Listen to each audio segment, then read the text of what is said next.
Just a minute. The said amount, Your Excellency, is 361,395,356.55 cents. Thank you, sir. I now invite Mr. Geoffrey Kabate, Chairman, Board of Trustees, Kenya Port Security Retirement Benefit Scheme.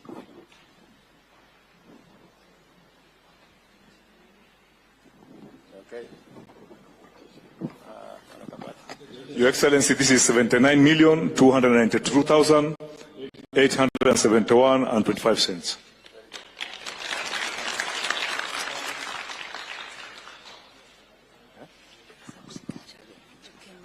I now invite Mr. David Bett, Chairman, Kenya Medical Research Institute, Kenya Retirement Benefit Scheme.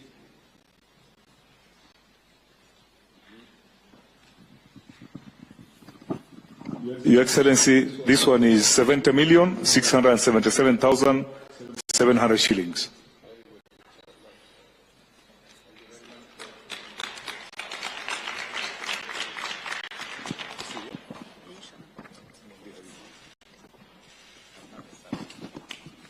Your Excellency, we have 15 titles for Kisii County. The governor has apologized. He was not able to attend. And we shall pass them to the Kisii County.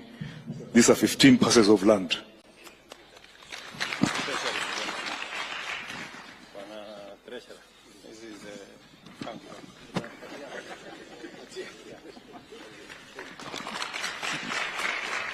We're done. Your Excellency, we are done.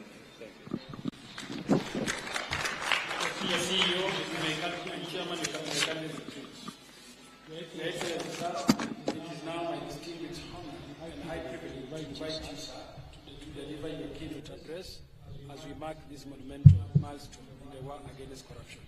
I thank you, Your Excellency.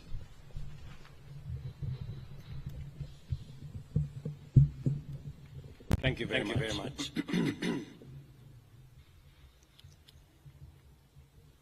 Ladies and gentlemen, welcome to you all as we witness the handover of assets that were corruptly acquired, now being returned to public entities and county governments.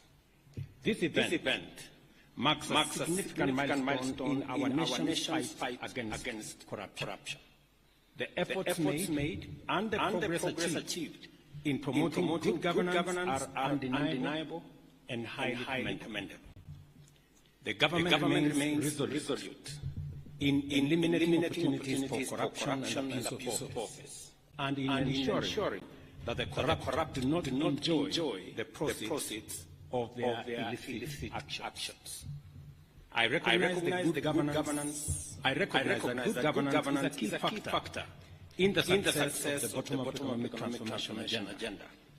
Governance is crucial for fostering an environment conducive to socio-economic transformation. To realize our aspirations, we must all strengthen our commitment to the rule of law, enhance access to justice, promote national values and principles of governance, and protect fundamental rights and freedoms. Enforcing zero tolerance to corruption is essential for the attainment of all these goals. To achieve this, the government is committed to further strengthen our anti-corruption institutional, providing a comprehensive framework to promote integrity and combat corruption in a sustainable manner. And that is why I believe in building the institutional capacity of EACC to forestall corruption before it happens and to deal with the challenges of corruption in a manner that is a whole of institution approach.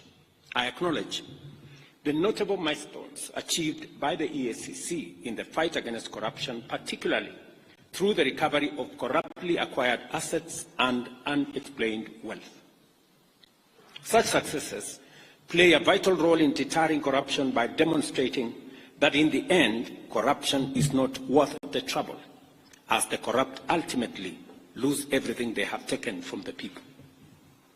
I therefore commend the EACC for recovering assets valued at approximately 28 billion over the last 5 years, including both cash, movable and immovable assets. The EACC has also effectively intervened to prevent the loss of public funds amounting to an estimated 41 billion by deploying various strategies to disrupt corrupt networks.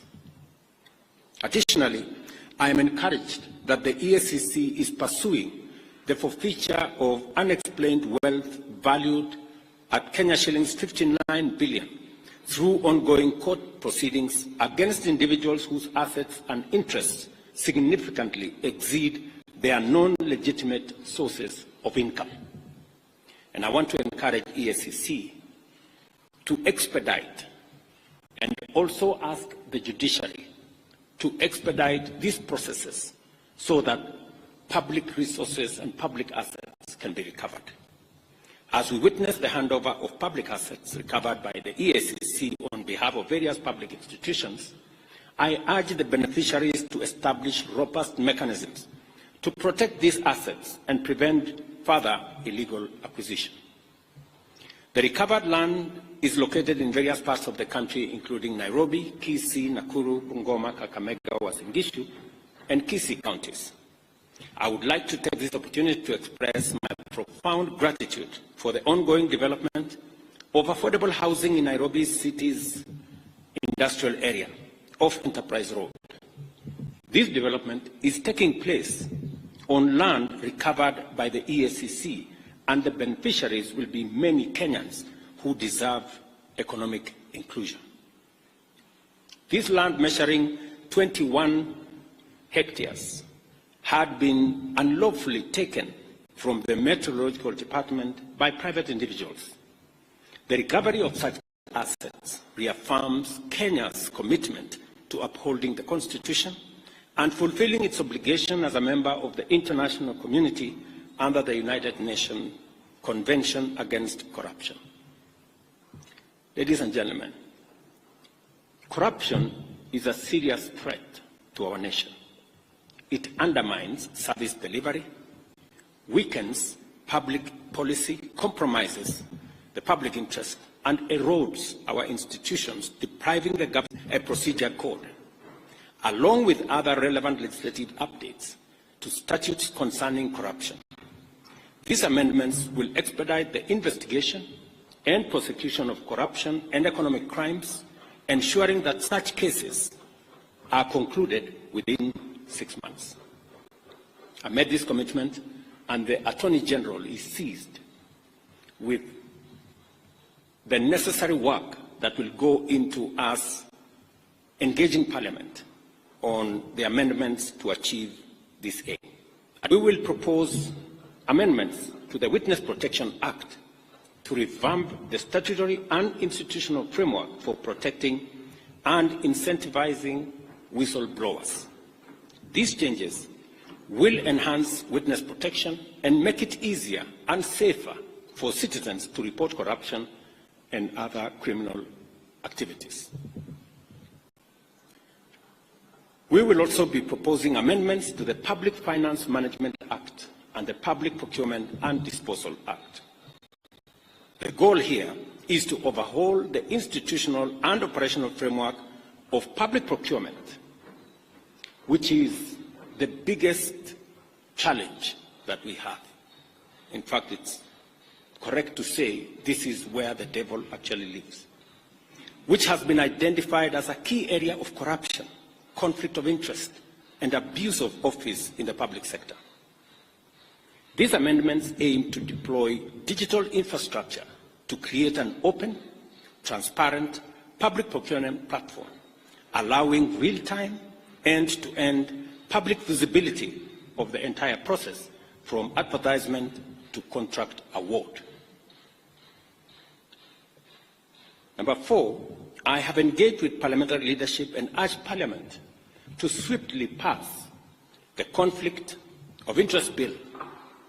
I am told there is a mediation process that is going on in Parliament, but I have told them with clarity that I will veto any bill that does not establish amendments have been introduced to water down what the original bill envisaged. We must do everything within our power to end corruption in every organization, at every level of government, and across all regions of our republic. To this end, everyone entrusted with public authority must be held to high standards of transparency and accountability.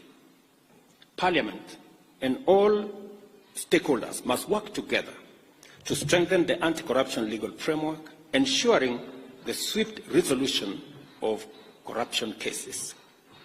We must also foster partnership to raise public awareness of Chapter 6 of the Constitution, integrate anti-corruption education into school curriculum, and support grassroots organizations and citizen action groups in promoting good governance at every level.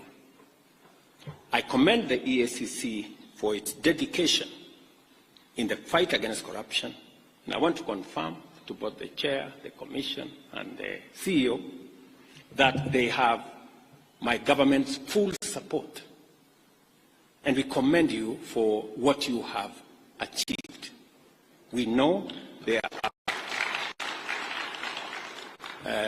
are challenges, budgetary challenges, but the one item that I insisted that should not face the budget cuts that we were going through is the EACC, because I know the importance and relevance of what you do in safeguarding public assets and public property.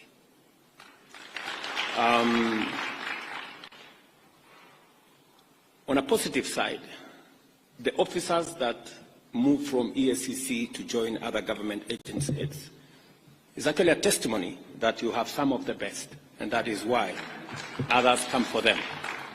Continue to train high-quality staff, even if you lose some of them to other government agencies, because the fight against corruption must not only be limited to EACC, it must be an exercise of the whole of government, that we manage, deal, and eliminate corruption in its forms, all forms.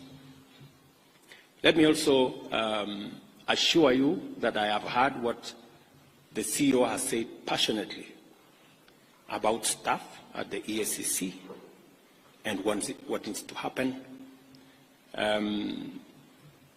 We will continue to look at the frameworks that exist, the salaries and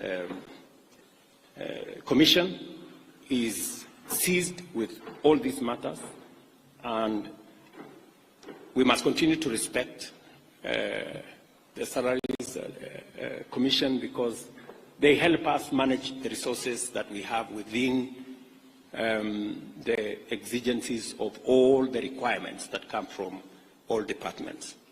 But taking into account what the CEO has said and what EACC is doing in protecting public property, I think it is an engagement worth having with the Salaries Commission. So we will look at the opportunities available, and as we turn around our economy, and I'm very happy with the progress that we have made, we should be able to make additional resources available for EACC to continue the good job that they are doing. I also want to state categorically that the other measures that we have proposed from the Evidence Act to Witness Protection Act to Public Procurement Act, these are time-bound, and I want to ask the Office of the Attorney General to expedite these pieces of legislation so that we can strengthen our legal framework in the fight against corruption and protect public property. I am a great believer in building these institutions and allowing the institutions to execute their mandate. The chairman here will tell you, who was my pastor before he retired, that I have never called him to tell him anything about what he is supposed to do with the corrupt.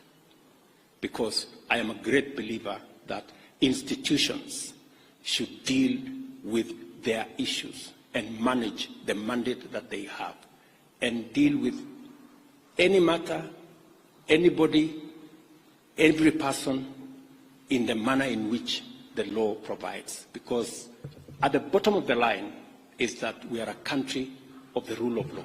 And each and every one of us must subject themselves to the rule of law. Otherwise, if we have different rules for different people, we will end up with the animal farm. And I don't think that is where we want to take our country. And so my ask also of our judiciary is to expedite the corruption cases, and indeed every other matter in court, in a manner that gives the country the opportunity to move forward, to make decisions, to recover what we can recover, and to allow the country to move forward.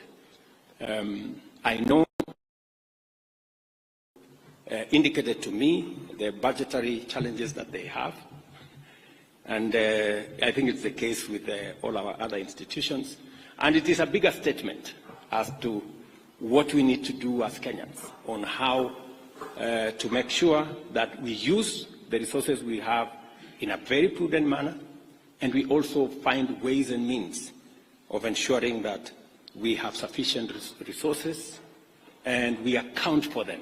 Whatever taxes Kenyans pay, we must account for them so that we can have the opportunity to grow the pie for us to be able to meet all the expenses and all the budgetary allocations that are being requested of us from different institutions. I also wish to say that we should have a whole-of-government approach when we are discussing resources. And we must all be alive to the fact that resources are raised. And so we must all contribute to making sure that we have the requisite resources to be able to meet all the needs and the requirements of all the institutions that support our governance structure and provide the resources for the development of our country. I am very confident that working together between the judiciary, the legislature, and the executive, as we have undertaken, we should be able to move the country pretty fast into the next level.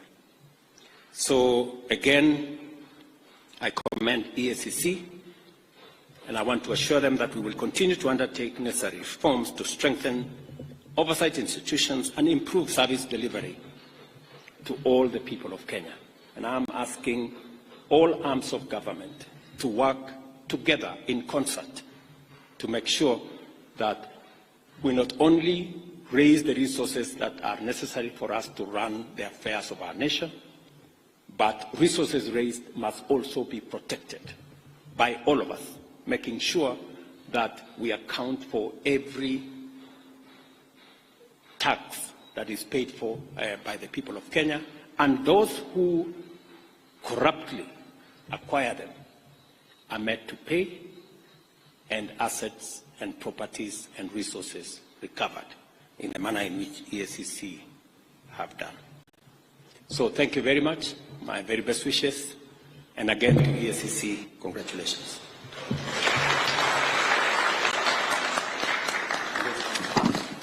Thank you, Your Excellency. There is a handover of a plaque, and at this point I'll invite the CEO and the Chair to hand over the plaque to His Excellency the President. As mentioned by the CEO, as the patron and a champion in fighting corruption, it is a plaque that is indicative of the support you have given as the President of this great nation. Wonderful. May we take our seats, please? Let's kindly take our seats. Your Excellency, with your permission, would like to seek your indulgence for 2 photo opportunities so that we may immortalize this function. And I'll kindly request that the Chair and the CEO please join His Excellency for this photo. And I'll also invite invite the Commission to come and join in the first photo. The Commission, kindly. Or the Commissioners.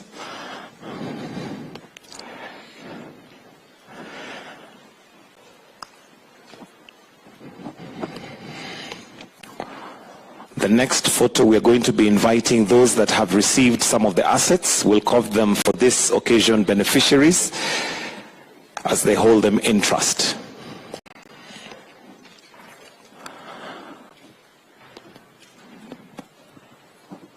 May I now invite, while you still remain there, may I invite all those who've received some of the assets, all those who've received assets, kindly, if you may now join His Excellency.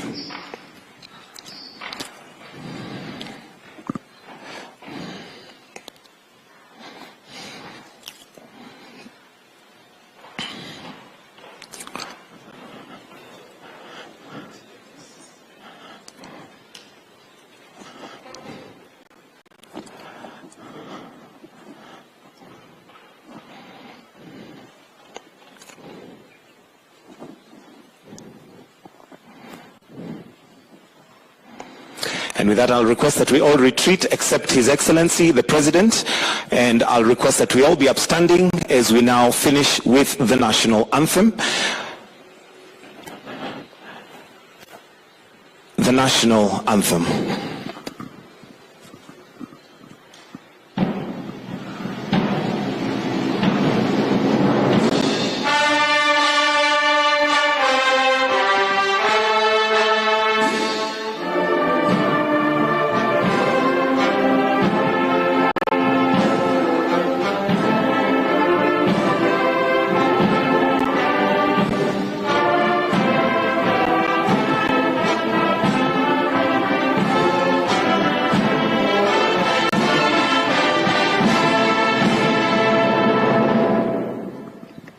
Thank you, Excellency. That brings us to the end of this ceremony. Thank you.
people have viewed Eacc as anti-governors, that we are just after hunting governors. We are not hunting governors, we work with governors. This recovery was done because the governor then of Kisii walked into our office and officially complained that some pieces of land have been grabbed and we assisted. So we are telling governors to go and tell your colleagues, if you have land that you think has been grabbed and you want to come to Eacc, we'll make sure there's no media coverage, because the media sometimes when they see a governor at Eacc, they conclude there's something bad. Sometimes you may be having something good for the county. Then we have one property in Nakuru municipality belonging to the county government of Nakuru, measuring about half an acre, which is worth about 100 million. Your Excellency, in addition to the recovered immovable properties, the Commission also recovered cash assets totaling 511,365,927 belonging to various organizations. Eacc recovered 361,395,356 and remitted to the National Treasury Consolidated Account Fund. The money was recovered from individuals who had irregularly acquired public properties. And the second one is that 79,292 shillings for the Kenya Ports Authority Retirement Benefit Scheme. The money was recovered from a law firm. We didn't want to mention the law firm because we know legal fraternity sometimes can be very sensitive. We don't want to damage somebody's image or whatever. Then we have recovered 70,677,700 shillings for Kenya Medical Research Institute, that is KEMRI Retirement Benefit Scheme. This money was recovered from an individual after a civil process. Your Excellency, as we conclude, I wish to humbly mention to the Commission that the Commission has put in place effective measures for prudent utilization of resources allocated to its operation. However, more can be done. The Commission is faced with quite a number of challenges, among them inadequate resources, and the Chairman has talked about it. Your Excellency, we have an established, approved workforce of 1,508 staff. In the last 6 years, we have just been staggering at half of that level. We have 780 staff, and we believe that the CS Treasury is here. We know the country is facing a lot of financial challenges, but at least give us a little bit like medicine each financial year, so that at least we recruit 50, 100 people, 50, 100, and then we'll be able to meet our target. On top of that, we also have a challenge that this Commission loses very good staff. Very good staff. They leave the Commission because since 2004, Your Excellency, it may not be the right thing to talk about. I know we are having a lot of financial problems, but the Commission since 2004, the SRC has refused to review the salary of the Eacc because they say already compared to the public service, the Eacc, we are overpaid.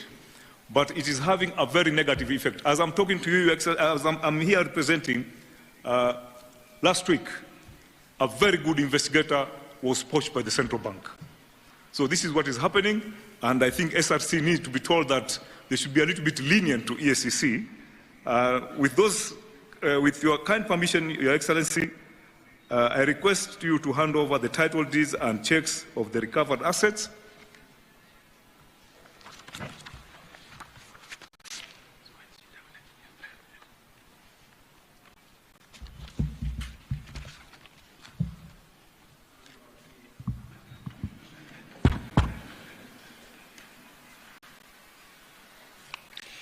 Your Excellency, sir, with your kind indulgence and gracious permission, permit me now to invite the Chief Executive Officer of the Eacc,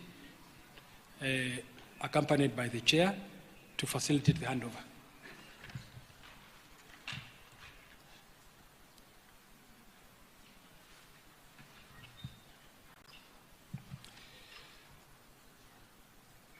Sir, permit me now to invite Your Excellency to take your place at the arena for the handover of the recovered assets back to state through various public institutions. Sir, the first beneficiary is the National Treasury. I now invite the Honorable CPA John Mbandi, EGH, Cabinet Secretary for the National Treasury and Economic Planning.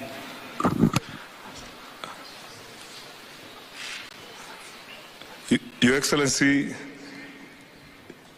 this title is for specifically judiciary, but